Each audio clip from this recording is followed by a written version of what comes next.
Break के बाद स्वागत है आपका। रुक करेंगे खबरों का। बुधवार को सीएम मनोहर लाल गुरुग्राम के सुल्तानपुर पहुंचे, जहां सीएम मनोहर लाल ने नेशनल पार्क में वृक्षारोपण कर वर्ल्ड वेटलैंड डे कार्यक्रम का शुभारंभ किया।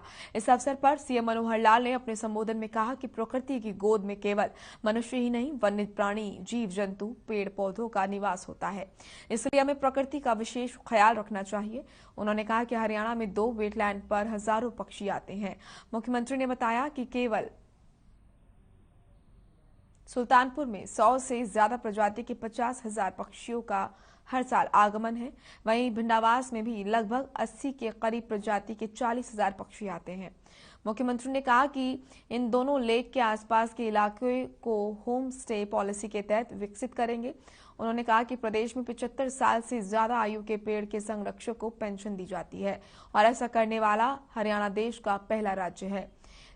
वहीं इस मौके पर केंद्रीय पर्यावरण मंत्री भूपेंद्र सिंह यादव भी मौजूद रहे।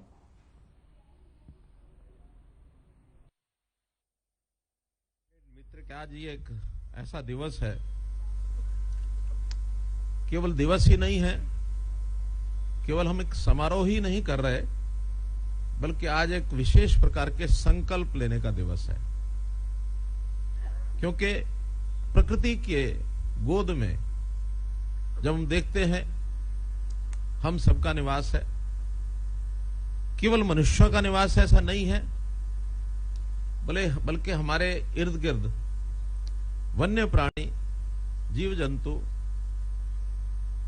वृक्ष आदि कितना ही ऐसा प्रकृति का स्रोत है जिनको समन्वय करके हम यदि चलेंगे तो हमारा जीवन सुखी होगा। पृथ्वी पर हम समझे कि हम अकेले रहते हैं ऐसा नहीं है, बल्कि हमारे इर्द गिर्द हमेशा हमारा सहयोग करने वाले वन्य प्राणी भी रहते हैं। ये पृथ्वी हम सबकी है, केवल हमारी नहीं है। इसलिए आज के दिन ये जो वेटलैंड दिवस है, इसके पीछे की जो भूमिका बताई गई है कि पृथ्वी और ये पानी, ये दोनों हमारे लिए उपयोगी हैं, तो दोनों का संरक्षण करना, दोनों का समन्वय बैठाना, दोनों का तालमेल बैठाना, ये बहुत आवश्यक है। इसलिए पानी के इस महत्व को, और खास करके जहां ये वेटलैंड्स हैं, वहां वन्य प्राणी जो देश और दुनिया से हमारे आते हैं, ऐसा बताया गया है कि हरियाणा में जैसा 2 वेटलैंड्स का जिक्र हुआ है, सुल्तानपुर लेक और भिंडावास लेक, इसमें हजारों पक्षी ये दूसरे प्रदेशों से आते हैं, दूसरे देशों से आते हैं। रादर यहां आज ही मैंने जो जानकारी ली तो सुल्तानपुर में 100 से अधिक प्रजातियां, लगभग 50,000 पक्षी ये हर वर्ष यहां पहुंचते हैं।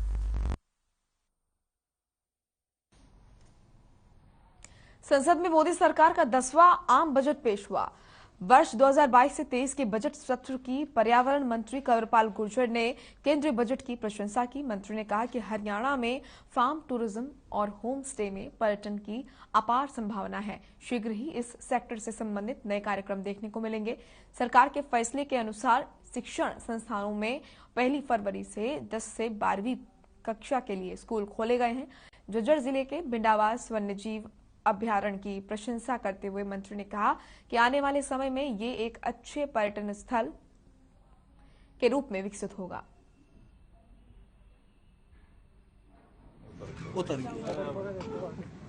कि अभी जो मैंने खुले हैं 10वीं 11वीं 12वीं वो सारे बच्चे वैक्सीनेट हो चुके हैं। अभी ये किस प्रकार का हमारा वो जो हमने खोला है, इसके क्या परिणाम रहेंगे, किस प्रकार का रहेगा सारा उसको देख के, जैसे जैसे सुरक्षा की दृष्टि से हम देख के ना जो विशेषज्ञों की राय होगी उसके हिसाब से हम आगे स्कूल खोल लेंगे। बजट अच्छा पेश हुआ और प्रगति वाला बजट है। वहीं कांग्रेस के वरिष्ठ नेता और पूर्व मंत्री कैप्टन अजय सिंह यादव ने बुधवार को नूंह जिले का दौरा किया और जन समस्याएं सुनी। इस दौरान वो कोटला झील पर भी पहुंचे और खेतों में भरे पानी से फसलों को हुए नुकसान के मुआवजे की मांग सरकार से की। उन्होंने बीजेपी सरकार पर निशाना साधते हुए कहा कि जब से बीजेपी सरकार सत्ता में आई है तब से कोटला झील की कोई सुध नहीं ली गई है, जबकि इसका और विस्तार हो जाए तो किसानों को कृषि में बहुत फायदा होगा। तो वहीं उन्होंने केंद्र सरकार की ओर से जारी किए गए बजट पर कहा कि वित्त मंत्री निर्मला सीतारमण की ओर से पेश किया गया बजट आम आदमी, किसान, मजदूर की जेब खाली करने वाला बजट है और उद्योगपतियों की जेब भरने वाला बजट है। इस बजट में मध्यम वर्ग का बिल्कुल भी ध्यान नहीं रखा गया है, जो कि देश में सबसे ज्यादा टैक्स भरते हैं।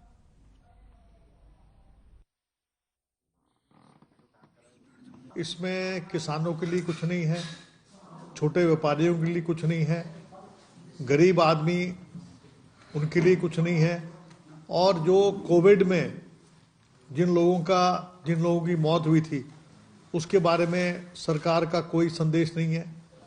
आर्थिक जो सर्वेक्षण जो बता रहा है कि जो इनका अनुमान था 7.6 का वो 6.6 हो गया है, लेकिन मैं कहता हूं कि ये 4% से ऊपर इनका जो है जीडीपी ग्रोथ नहीं हुआ है। हमारे साथ है, लेकिन इस वजह से कोई भी ना बोला भाई तो होगा दिन हमने एक। पूर्व मंत्री और तोशाम से विधायक किरण चौधरी ने कहा कि भिवानी के चौधरी बंसीलाल विश्वविद्यालय के कैलेंडर से हरियाणा निर्माता कहे जाने वाले पूर्व मुख्यमंत्री चौधरी बंसीलाल की फोटो हटाना निंदनीय है।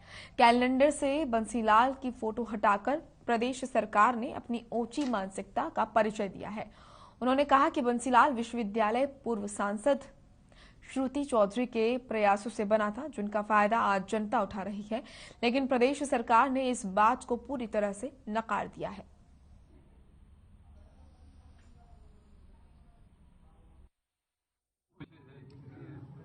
चौधरी बंसीलाल जी यूनिवर्सिटी भिवानी के कैलेंडर से जो हटाई गई है ये बहुत ही निंदनीय है और गठबंधन सरकार जो बीजेपी की है उसकी ये ओछी मानसिकता को अच्छी तरह से दर्शाती है। चौधरी बंसीलाल जी हरियाणा के निर्माता थे, ये सब जानते हैं, और इतिहास को मिटाने की कोशिश जो ये बीजेपी सरकार करने की कोशिश कर रही है ये कामयाब कभी नहीं होगी।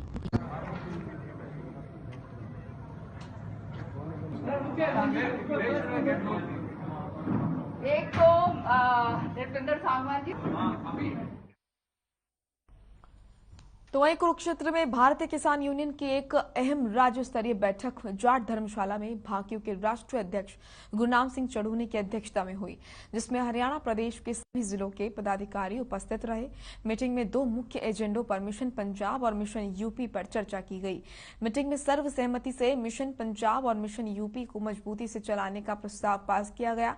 राष्ट्रीय अध्यक्ष गुरनाम सिंह चढ़ूनी ने कहा कि सरकार ने किसानों से वादाखिलाफी कर विश्वासघात किया है।